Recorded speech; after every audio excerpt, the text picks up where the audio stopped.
Hello YouTube people. Well, beautiful sunny day here in Melbourne, and this is the brand new Triumph T100. Just picked this up today. I actually ordered it some 6 weeks ago when I saw the promo for it. Never actually just bought a bike sight unseen before, but I'm definitely not disappointed.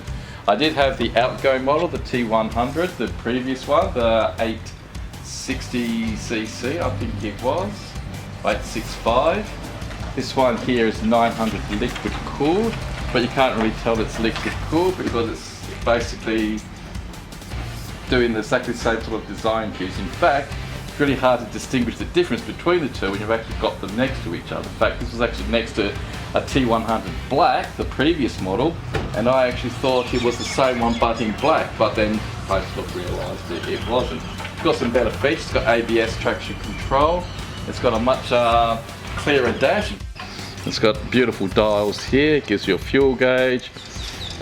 Kilometres, it's only done 16, so really hardly taken it anywhere.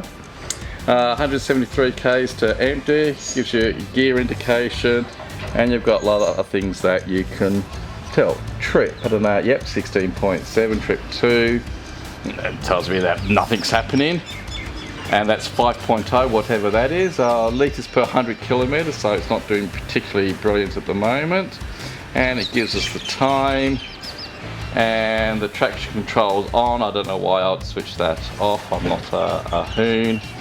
And back to the odometer. The setup here, I've got bar end mirrors. Still undecided about the bar end mirrors. Not as Mickey Mousey as the other ones, but they certainly give it a bit more of a slimmer look. It has a lockable, apparently has a lockable, yeah, we go, lockable fuel tank. The blue and white is, I think, absolutely beautiful. Almost a traditional Triumph badge there. I think that gives it a nice look, gives it a bit of a dated look, but still gives it know that it's a modern motorcycle. The fuel injection system there. It's got a new sort of different tail light, a lot slimmer, a lot truer to the original 1960s Bonnevilles. Heat shooter exhaust, and the exhaust note, a cool number plate as well. You can't go wrong with a number plate like that. And they've actually started up. It actually has a much deeper engine note. It does have a little bit more of a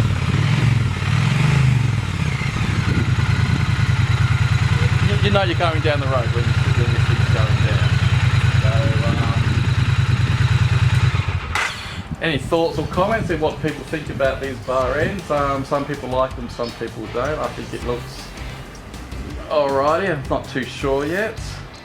And it's a much smoother bike to ride than the outgoing model. It's a lot smoother, sounds better, feels more comfortable, and of course with the added benefits of ABS, you can't really go wrong.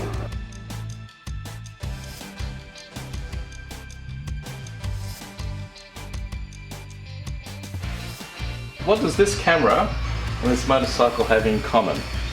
Basically, they're both modern and up-to-date and using cutting-edge technology, but they both look like older styles. This camera looks like an old 70s, 80s camera. It's got the area there for the prism, but it's a modern camera. It's a totally modern, up-to-date camera. You've got a touch screen and everything. But it looks like that. They can make the camera look any shape they want, but they decided to make it look like an older style camera because retro is in. So basically, form over function. The earlier cameras look like that because they had to look like that. They had to have the bulky area here to hold the film. They had to have the prism area here for the single lens refraction. So it had to look like this. There was no other way around it. It was form over function. The same with the modern Bonneville here.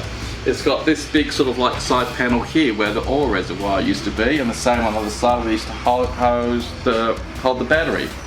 Don't need it anymore, but it's there purely for looks.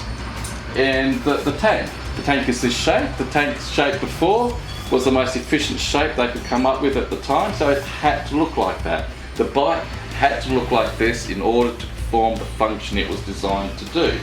Now, you could pretty much make a bike any shape you want. Make it look anything you want. So basically what they've done is to make it look like, you know, a 1960s Triumph, which is absolutely beautiful. Done a fantastic job on it, as much as Olympus did with their OMD range here. So basically we've gone from form over function, where now we're at an age where we can make anything we want look like whatever we want it to look like. It doesn't have to sort of follow a certain form. And I just think that's great. Alright, thanks for watching. And any comments will be read, I suppose. Thanks.